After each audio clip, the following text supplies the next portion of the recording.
నమస్తే మిత్రులారా, నేను మీ శ్రీనివాస్ చౌహాన్ అడ్వకేట్. మిత్రులారా, ఆస్తిలో వాటా కోరే సందర్భంలో మనం న్యాయస్థానంలో కేసు ఫైల్ చేసినప్పుడు ఏ డాక్యుమెంట్లను న్యాయస్థానంలో మనము మార్కింగ్ చేపించాలి, ఏ డాక్యుమెంట్లను మనం న్యాయస్థానంలో సబ్మిట్ చేయాలి.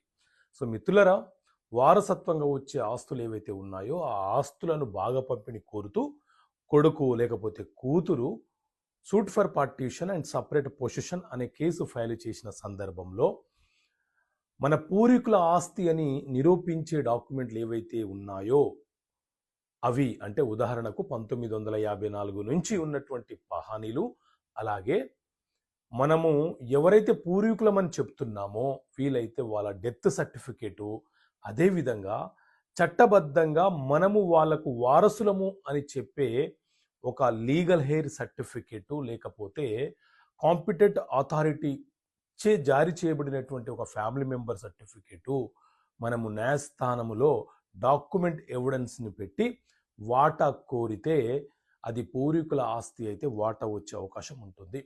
ఇలా ఇంపార్టెంట్ డాక్యుమెంట్స్ పెట్టకుండా మనకు వాటా కావాలని అడిగే సందర్భంలో కేసు డిస్మిస్ అయ్యే ప్రమాదం ఉంటుంది. ఎందుకంటే ఆ వ్యక్తికి మనకు మధ్య ఉన్న రక్త సంబంధం ఏంటి అని మనం నిరూపించుకోకపోతే వాటా కోరే హక్కు మనకు ఉండదు.